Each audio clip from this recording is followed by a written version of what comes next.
그날도 저는 혼자 밥을 먹고 있었습니다. 찬밥에 김치 하나, 반찬 하나. 그렇게 쓸쓸한 식탁 앞에 앉아 있는데 문득 이런 생각이 들더군요. 내가 이렇게 살려고 평생 자식한테 다 퍼줬나. 나도 젊었을 땐 누가 봐도 부지런하고 강한 여자였는데 이제는 손 하나 내밀기도 눈치가 보이고 누구 하나 찾아오지 않는 이 집에 혼자 남겨졌구나. 저는 혼자서 아이들을 키웠습니다. 남편은 아이들이 어릴 때 세상을 떠났고 그 후론 제가 가장이었습니다. 아침마다 시장에 나가고 점심엔 공장 청소일, 저녁엔 식당 설거지까지 하루에 두세 가지 일을 동시에 하면서 살았습니다. 그래도 힘든 줄 몰랐습니다. 아이들이 내 옆에 있었으니까요. 아들은 유독 손이 많이 가는 아이였습니다. 감기 한 번 걸리면 열이 펄펄 나서 밤새 간호해야 했고 학교 다닐 땐 도시락 싸주랴 운동화 빨아주랴 잠을 못 잤던 날이 허다했습니다. 그 아이가 내 곁에 있어준 것만으로도 힘든 줄 모르고 살았습니다. 그런 아이가 결혼한다고 했을 때 속으로는 조금 섭섭했습니다. 이제는 나 말고 다른 여자가 그 아이의 중심이 되겠구나. 그렇지만 괜찮았습니다. 행복하게만 살아줬으면 좋겠다고 생각했습니다. 그런데 결혼 준비를 하면서 아들이 조심스럽게 말을 꺼냈습니다. 엄마, 사실 전세 구하는 게 너무 어려워요. 대출도 안 나오고 신혼집이라도 좀 도와줄 수 있을까요? 그 말을 듣는 순간 제 노후는 멈췄습니다. 제가 꿈꾸던 노후는 작은 방 하나에서 고양이나 키우며 조용히 책 읽는 삶이었는데 그 모든 걸 내려놓아야 했습니다. 제 적금도 깼습니다. 여태 모은 노후 자금을 다 정리해서 아들 내외가 지낼 전셋집까지 구해줬습니다. 그때 아들은 고개를 숙이며 말했습니다. 엄마 정말 감사해요. 평생 보답할게요. 며느리도 말했죠. 정말 감사드려요, 어머니. 앞으로 저희가 잘 모실게요. 그 말을 들었을 땐 정말 뿌듯했습니다. 이렇게 살아온 보람이 있구나. 내가 이 고생을 한 게 다 이 아이들을 위한 거였구나. 하지만 그건 착각이었습니다. 계약이 끝나고 이사도 도와주고 냉장고 세탁기까지 제가 마련해 줬는데 그날 이후로 연락이 서서히 끊기기 시작했습니다. 처음엔 아들이 바빠서 그런가 보다 했습니다. 그 다음엔 며느리가 적응하느라 그런가 보다 생각했습니다. 하지만 점점 더 연락이 없어지고 명절에도 오지 않기 시작했습니다. 첫 명절엔 떡국도 끓이고 전도 부치고 기다렸습니다. 기다리다 밤이 깊어졌습니다. 결국 아들한테 문자가 왔습니다. 엄마 죄송해요. 이번 설엔 처가 먼저 갔다 올게요. 그때까지만 해도 저는 이해했습니다. 그래요, 처가도 가야죠. 요즘은 다 반반이잖아요. 그런데 그 다음 명절에도 오지 않았습니다. 그 다음 생일에도 연락이 없었습니다. 그 다음 해 어버이날에도 아무것도 없었습니다. 전화해보면 바쁘다고, 문자하면 읽지도 않고, 카톡은 답장도 안 하고, 저는 그런 변해가는 아이의 모습이 너무 낯설었습니다. 도대체 언제부터였을까요? 제가 이 아이 인생에 짐이 된 게. 한 번은 정말 보고 싶어서 아들네 집에 찾아갔습니다. 조심스럽게 벨을 눌렀습니다. 아들이 나오더군요. 그런데 얼굴이 굳어 있었습니다. 왜 갑자기 왔냐고. 미리 연락하고 오시지 그랬냐고. 그 순간 저는 멈칫했습니다. 아이가 내게 이렇게까지 불편한 말을 할 줄 몰랐습니다. 안에서 며느리도 나왔습니다. 저를 보더니 얼굴이 굳어졌습니다. 어머니, 저희 오늘 일정이 있어서 좀 곤란해요. 이 한마디에 저는 문 밖으로 밀려났습니다. 마치 초대받지 않은 손님처럼. 돌아오는 길에 눈물이 멈추질 않았습니다. 그 집 앞 골목에서 한참을 서 있다가 결국 돌아섰습니다. 버스 안에서도 저는 울고 또 울었습니다. 제가 뭘 그렇게 잘못했을까요? 제 인생을 통째로 바쳐 키운 아이인데 집 한 채 줬다는 이유로 이제는 찾아오는 것도 불편한 존재가 된 겁니다. 이웃 어르신이 그러시더군요. 그 집 등기 누구 이름으로 해줬냐고. 아들 이름으로 바로 넘겨줬다고 하니까 그게 잘못이라고 하시더라고요. 그 순간 깨달았습니다. 아, 이게 내 인생 최대의 실수였구나. 믿었던 자식한테 재산 넘겨준 게 내 잘못이었구나. 이젠 뭐라도 요구할 수 있는 위치가 아닙니다. 등기도 다 넘겼고 돈도 남은 게 없고 병원 한번 마음대로 못 가는 형편인데 누구한테 손을 벌려야 할까요? 어느 날은 아예 마음을 먹고 다시 전화를 걸었습니다. 용기 내어 말했죠. 얘야, 엄마 몸이 좀 안 좋아서 병원 좀 같이 가줄래? 그런데 돌아온 대답은 차가웠습니다. 바빠요. 병원은 혼자 가세요. 요즘 다들 그렇게 해요. 그리고 전화를 끊었습니다. 그날 밤 저는 혼자서 병원을 갔습니다. 진료 대기실 의자에 앉아 있는데 옆에는 아들 따라온 할머니가 웃고 계시더라고요. 그 모습을 보는데 왜 제 가슴이 그렇게 저려왔는지 모릅니다. 진료를 받고 집으로 돌아오는 길, 버스에서 창밖을 보며 생각했습니다. 내가 지금 누구를 위해 살아야 하나? 누구를 기다리며 살아야 하나? 하루는 이웃이 제게 물었습니다. 아드님은 요즘 안 오세요? 그 질문에 저는 웃으며 대답했습니다. 바빠서 못 와요. 요즘 애들 다 그렇죠 뭐. 하지만 속으론 울고 있었습니다. 바빠서 못 오는 게 아니라 오기 싫은 거잖아요. 나를 보고 싶지 않은 거잖아요. 명절이 다가오면 더 서럽습니다. 슈퍼에만 가도 온통 가족 단위 손님들로 가득하고 음식 코너엔 장 보러 온 부부들이 북적이는데 저는 집에 들어와 텅 빈 냉장고를 봅니다. 떡국떡 한 봉지 사기도 허탈합니다.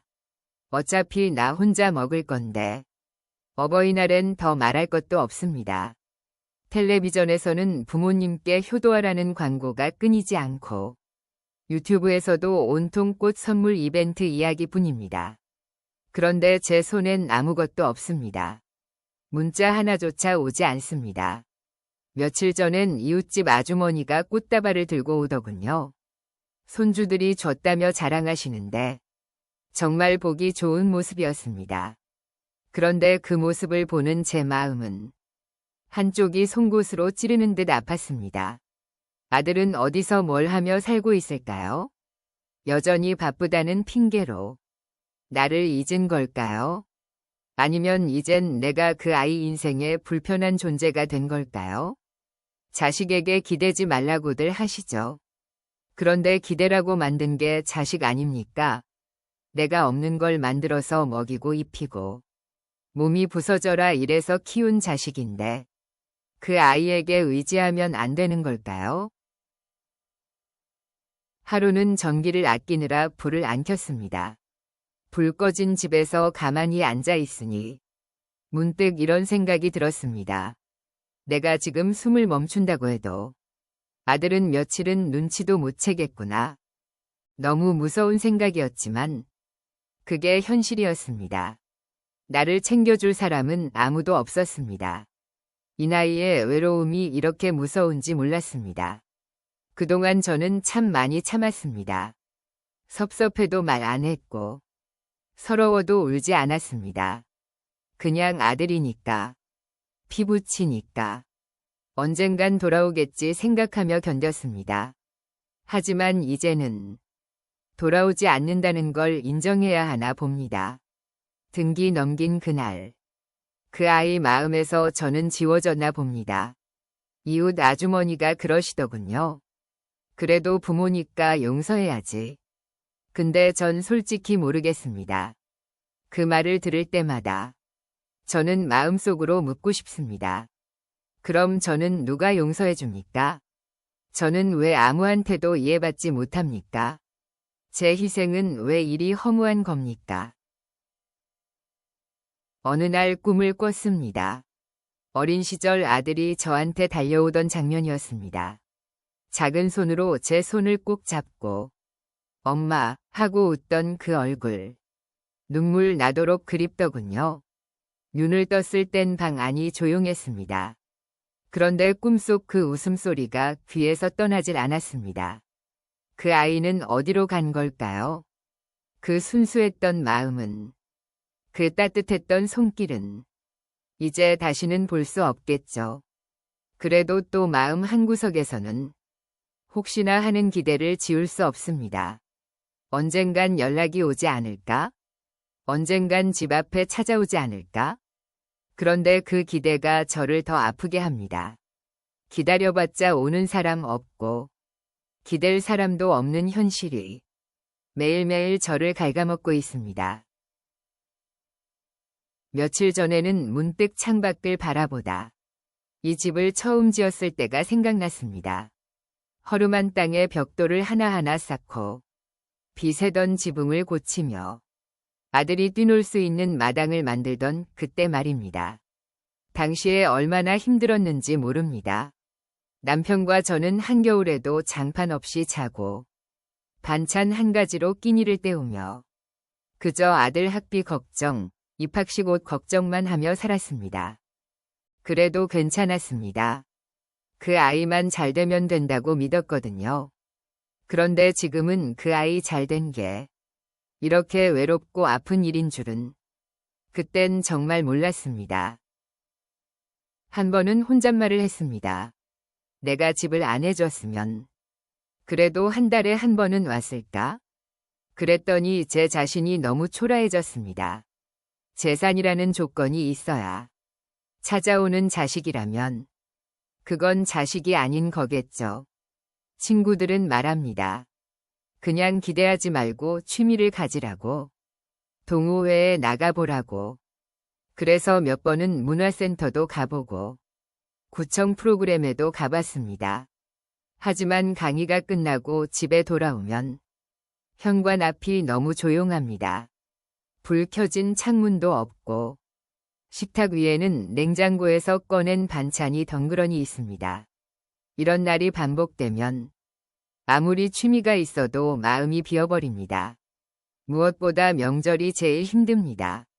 뉴스에서는 민족 대이동이라 하고 마트에는 선물 세트가 쌓여 있고 다들 부모님 만나러 간다는데 저는 손 하나 잡아줄 가족도 없습니다. 더 이상 전화도 하지 않습니다. 차라리 안부라도 묻는 게 신뢰가 되는 것 같아서요.